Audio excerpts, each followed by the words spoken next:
What's up, Wargamers? Welcome back to World of Wargaming. I'm Isaiah, and today I invite you to grab a seat, a beverage, and a snack, and let me talk at you for a minute.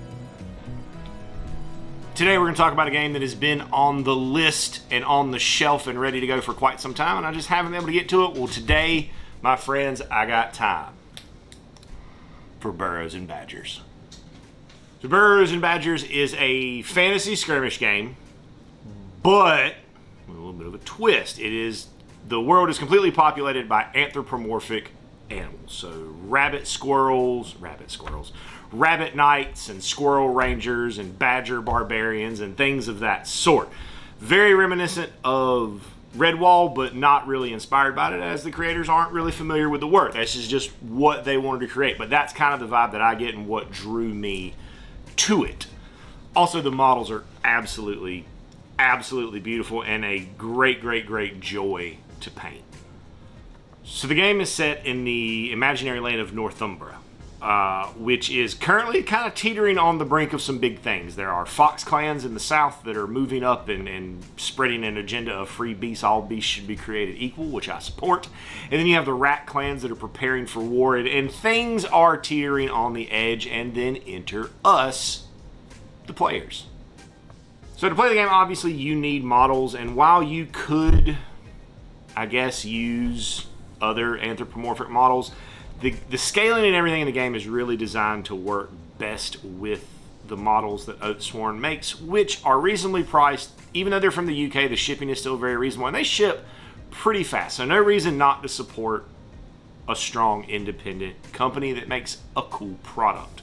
The game can be played on a 2x2 up to a 4x4. 2x2 may be a little bit small for some scenarios. 3x3 is recommended as kind of the golden size. Now, as with all war games, you will need dice, and this is another one of the things that I really like about the game is that it uses a full polyhedral set. Full set of D4 to D20, and if you got one, it says that you can use a D100, but if you can't, you can always roll percentiles and stuff like that to get those numbers. But I do love a game that uses the full range of polyhedrals because it gives me an excuse to go buy more. Now, that being said, when I ordered starter warbands from Oathsworn, they did come each with a full set of polyhedrals. But still, an excuse to go to the LGS and buy some fancy new dice is always welcome. We then come into some basic game concepts, which are pretty much some of the universal stuff. The game does allow pre-measuring. You can measure anything at any time. Some of the rules and things will have a may stipulation, so pay attention to that because that means you don't have to necessarily do the thing. Base contact is base contact. Anytime you're asked to round something, the game does direct you to round up. And then, of course, you need models and their statistics. It's not miniature agnostic, but it has characteristics of that with the way that you stat up the models, because you build and equip them. They don't really come pre-statted. For those stats, they have movement, strike, block, ranged, nimbleness, concealment, awareness, fortitude, and presence, each of which is assigned a dice value. That reminds me a little bit of Space Weirdos, where the bigger the dice you have in that stat, the better you are at doing it. And very quickly, those stats relate to the game as follows. Movement is obviously how far you can move. Strike is for melee. Block is for defense in melee. Ranged is for shooting. Nimbleness is for dodging, getting shot at. Concealment is for hiding or ambushing an enemy. Awareness is to search for hidden items or ambushers. Fortitude affects your willpower, courage, and determination. And presence affects your influence on others. When using those stats in the game, there are one of two ways that can usually go down. And so they're all referred to as roll-offs. You can roll against a target number, or as will more often be the case, you can roll against your opponent's roll. So for example, if it was going to be a fight roll, I would roll my strike, add or subtract any modifiers, and then compare it to their defense roll. Now, one thing to be very aware of here is that this game is only a success on a higher roll. Equal to or lower is a fail. Tie goes to the defender in this game, so remember risk. If you succeed, you must determine how well you succeed. So you would subtract the opposing roll from the acting roll, and that number is the result. That reminds me a little bit of Rangers, Frostgrave, Joe McCullough's type systems where there's a lot of subtract their result from your result to see how good your result is. Now, as opposed to calling it a crit, they refer to it as a perfect roll here, which is if you roll the highest number possible on whatever dice you happen to be rolling.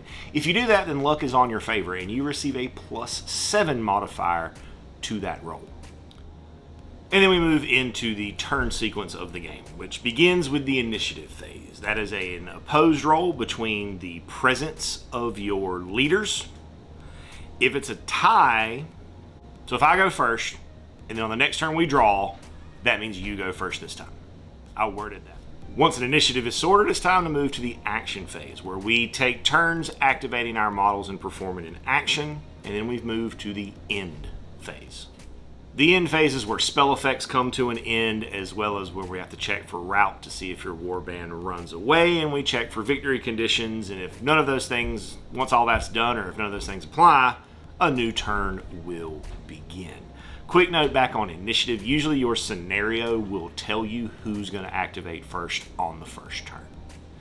That out of the way, we move to actions, of which there are 6: sprint, attack, shoot, cast spell, search, and hide.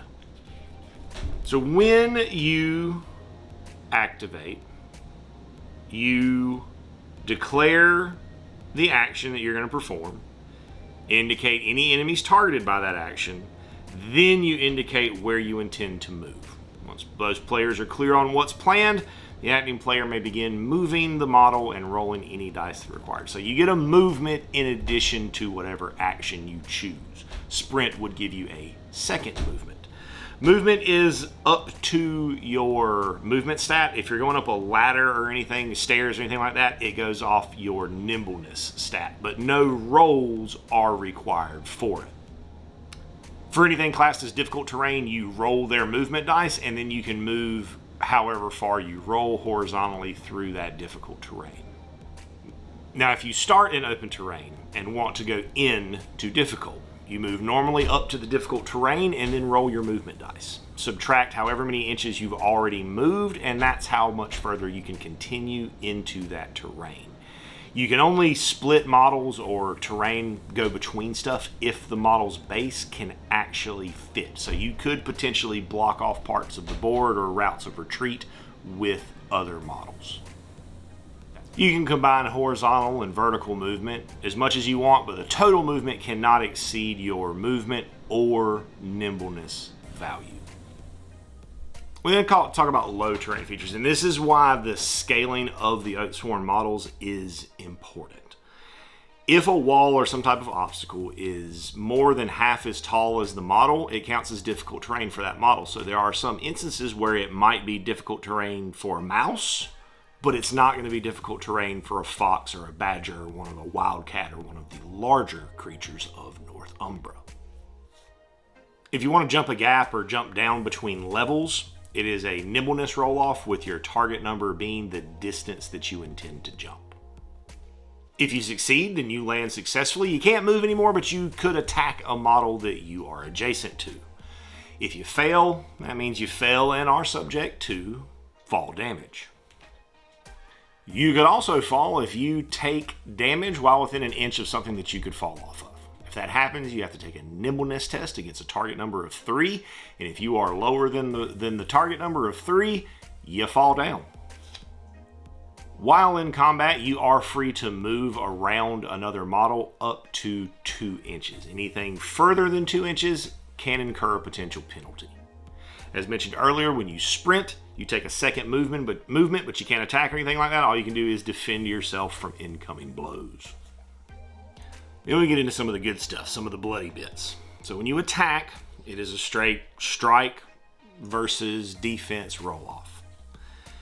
When you attack, you can get a free move, but that move needs to take you into base-to-base contact. If it doesn't, then it is a failed attack. Luckily, we can measure things whenever we want to.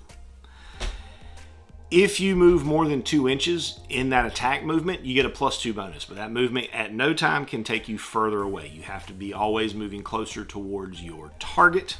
And if it is successful, you will deal damage equal to the result, which is that your roll minus their roll.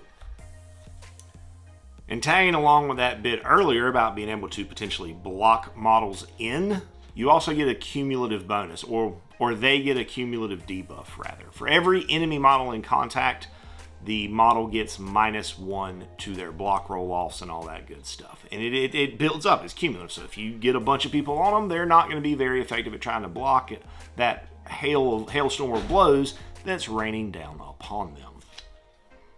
And if an enemy tries to move away from you, they get that 2 inches of free movement, but if they move further than that, you get a free swing. Doesn't cost you any actions, and you can do it even if that model has already activated this turn. However, it does differ slightly, as it is not against your opponent's defense, it is against your opponent's nimbleness as they try to dip and duck, dodge, and dive away from you. Shooting works very, very similarly to attacking. You do get a free move, but if you don't move in this situation, you get the +2 bonus. Whereas with attacking, if you move at least 2 inches, you get the bonus. But you're taking the time to set your shot, get a good bead on them, and then fire. If there is partial obscuring, you get -1 to your shot. And if they are in base to base with a piece of terrain, you get -1 shot. The roll-off is against their nimbleness. You, however, cannot shoot if you are within 2 inches of an enemy, or if you are in base to base with an enemy. This game also features something that I absolutely love in games, which is the chance for friendly fire. So you are allowed to shoot into combat. 100% you can do that if you want to, but there is always a risk of friendly fire, which as we know, friendly fire isn't. So you roll a d6 on a 1 or a 2, you hit a friend. On a 3-6, you hit your target as intended. The mechanics of spell casting are very similar to ranged. If you don't move, you get a free move, but if you don't take it, you get a +2 bonus to the casting roll. It is a fortitude versus presence roll-off. Some spells will have ingredients. They're not mandatory for casting the spell, but they do make the spell either easier to cast or more powerful. But they're one-time use, you have to buy them or maybe obtain them through den upgrades. If the caster is in base to base, you can only use spells that don't have range. If the spell has a range, you gotta not be in base to base or within 2 inches. Spells can target anything that's not hidden, providing that it meets the parameters for range and line of sight. And also very similar to shooting, when you cast a spell into combat, there's a chance of friendly fire. And it's the same process. With D6, 1 and 2, you hit your friend. 3 to 6, you hit the other guy. So there are 2 different types of search actions. One is to search for a hidden enemy. If you're doing that, you cannot move, and you have to have at least partial line of sight or be within 6 inches. You make a roll-off using your awareness against their concealment. If you're making a search item for a hidden item, you may make 1 move, but must end the model in base contact with the terrain piece. If you don't move, you get a +2 bonus to that search action. And it is a roll-off using your awareness against the target number of the hidden item, which I assume is given to you either by the item or the scenario. You get a +1 bonus for each successive turn that you search and have not yet found it. If you want to hide and be the sneaky one and be the hider instead of the seeker, you can do that by, you get to make a free move, but that move has to end with you touching a piece of terrain or completely out of line of sight to enemies' models. And then it just automatically happens. While you're hidden, you can't be shot, targeted, attacked, or targeted with spells, except for by friendly magic users. They can still cast their spells on you, and you count as ready to ambush. If you're ready to ambush, you're just waiting on someone within your range and line of sight to declare an action. They can declare the action, and then you can choose to spring the ambush before any dice are rolled. Once you do that, there is a roll-off between the ambusher's concealment and the target's awareness. If it fails, they spot you. You still get to attack, but at a -2 penalty. If you succeed, you make a surprise attack and you move into base contact for attack ambushers, or take your shot if you're a mage or a ranger, bow, a ranged model, or whatever you got. The target may not attempt to block or dodge. If the ambusher is making an attack ambush and it has to move through difficult terrain, the distance moved is insufficient, then the ambush fails. And then it gives you a chart for the modifiers for those rolls. When you take your damage, you mark it from left to right, and every fourth box or so, no, the 4th, 8th, 12th, 15th, and 16th boxes are shaded. When you get to those and they're checked, you then take a -1 penalty to all roll-offs, all of them. I like that. It kind of builds, and your models get weaker as they take more damage. I like that. You also have the option, which I think this is really cool, to make a heroic sacrifice. This would probably be done when you're pretty close to being taken out anyways. And when you do it, all of those checked shaded boxes, instead of being penalties, count as bonuses. And once the action is resolved, the model is removed from play. I like that a lot. That's very flavorful and gives you something to potentially do with a model who's about to go out, to give them just one last, chance to do something great on the field of battle. If either warband has taken 50% casualties, there's a chance that they will break and rout. That is a roll between your leaders, as the broken warband, your leader's fortitude against the enemy's presence. If you pass, battle rages on. If you fail, your warband will break and run, ending the game immediately. After at least 3 turns, you also have the option to voluntarily rout, without needing the roll off or being below 50%. If you rout voluntarily, you do not gain experience, but that's awarded for surviving, but you do gain experience awarded for other reasons given by the scenario or anything like that. Next, we come to the warband section. Building your warband, we're not going to go deep into that here. We will talk about that at a later time, and that's a pretty big chunk of the book between equipment, skills, weapons. It's a pretty big chunk, so we're going to talk about that a little bit later in a separate vidya.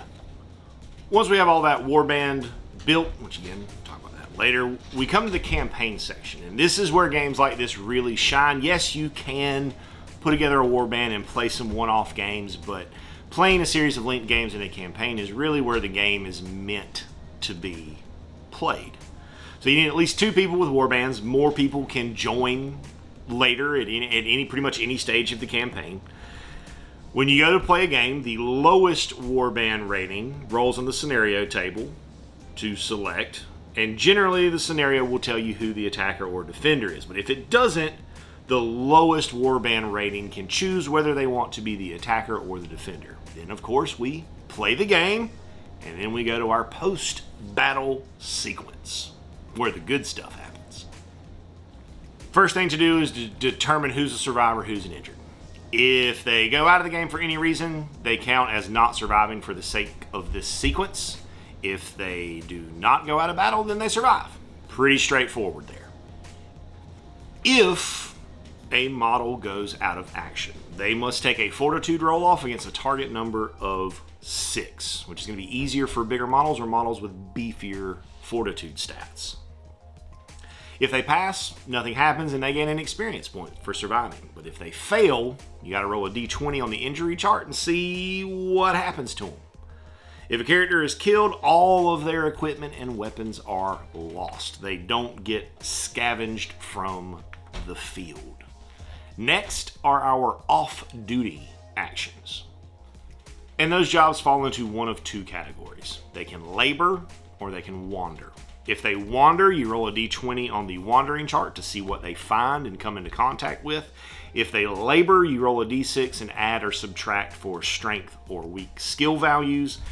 And then that's how many labor points. You can either spend them or you can save the labor points between games. Those are used to upgrade your den, your base of operations. And then we have a long table of den upgrades. The amount of labor they cost, the amount of materials they cost, and what they do. There are things like an alchemy laboratory, an archery range, an occult laboratory, a smithy, all kinds of stuff. Pretty substantial list of upgrades that you can choose to apply to your base. So as you play games, your warband will gather experience. Each time they gain 1 or more experience, you mark it on the roster, And when they get from left to right, and when they get to the shaded boxes, they get a roll on the advancement chart, which is a D12 roll where you can get new skills, stat increases, heroic stat increases, all kinds of good stuff can happen to you as you become stronger and more prepared to take on the wilds of Northumbria. The game also includes an upkeep mechanic where you have to pay to keep everybody fed and clothed and equipped and everything else. So, for a small or medium model, the cost is 1 penny. 2 for a large and 3 for a massive. If you can't pay it, everybody goes hungry. Which means you don't have to pay, but you will start the next game with everybody already having a wound on their person. You then have the opportunity to hire new recruits in case you lost somebody. That works the same way as in the regular warband recruitment, which again we'll talk about later. After that, we come to the trading step, where every town's going to have some kind of market stall or something where you can purchase things. So you can buy new equipment on the open trading table. In addition to that, you will also be offered D4 rare items, which are in the chart on page 100. You can also sell stuff, but when you sell it, you only get half of what it's worth, which is pretty common for how these trading scenarios go in these types of games, because you gotta leave some meat on the bone for the vendor. And lastly, we need to adjust our warband rating, allowing for experience earned and changes to the warband's membership. Now, tucked back in here, there's also a section on fate points, which I personally think maybe should have been a little bit further, but that's beside the point. You get 10 fate points every game. You can use them in the post-game, pre-game, or during the game. You just have to declare when you're using them and how many of them you're using at a time before you roll any dice.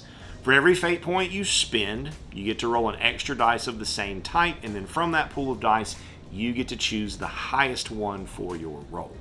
We then come to our section of scenarios, of which it's a D12 roll, but a 1 through 4 is an open battle, which is the same scenario. So there are actually 1, 2, 3, 4, 5, 6, 7, 8, 9 total different scenarios. The scenarios are going to give you some information about the terrain, the deployment zones, the secondary objectives, who's going to start the game, how the game is going to end, and the experience that will be awarded for said game.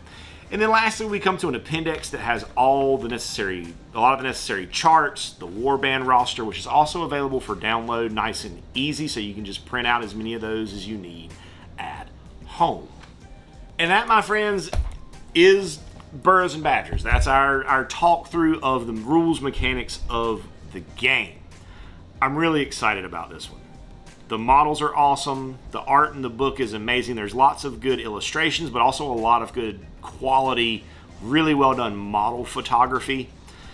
Price point wise, it's a very reasonably priced game. I think the book is like $30, and then the models, if you get one of the starter warbands, it's a really good deal, really good place. It might not be all the specific animals that you actually want to play with, but it gives you a solid footing and jumping off point to get going and then add things you want to your collection as you go. Models can range, I've seen anywhere from like 5 pounds up to about 15, 20 pounds, depending on how big the model is and things like that. Whereas the starting warbands are going to give you 6 or 7 models for about 25 to 30 pounds. So it's a great way to jump into the game. I ended up putting together like a 2-player starter for myself when I bought this. So I bought both of the starter warbands and the rule book. And I want to say it came to around $130 or so in that area with shipping. And they're shipping from the UK, and normally that can be a nightmare, but they really, really, really handle it well over there at Oathsworn. They package everything very, very securely in bubble wrap. If you want to see that for yourself, you can go check out the unboxing video that I did a while back for my Burrows and Badgers models. If you ever read the Redwall books, you should know about this game. You should check it out. If you didn't, you should go read those books, and then you should come back and check out this game. But even if you didn't read those books and have no interest in reading them, if you like cool models and a fantasy skirmish game that's going to give you a different setting than what you may be used to, this is a great place to start looking. I think this game would be just fine to play with either a brand new wargamer or a very seasoned wargamer, as there's not a lot of There's no like loopholes. The mechanics are very straightforward. There's no mountains of dice that you need to have at any one given time. I think it's a solid game for any level of wargamer. And that, my friends, is going to do it for today. Thank you so much for enjoying this hobby with me. Thank you so much for tuning in, hanging out, showing up, and listening to the things that spout out of my mouth. I hope you have an absolutely amazing rest of your day.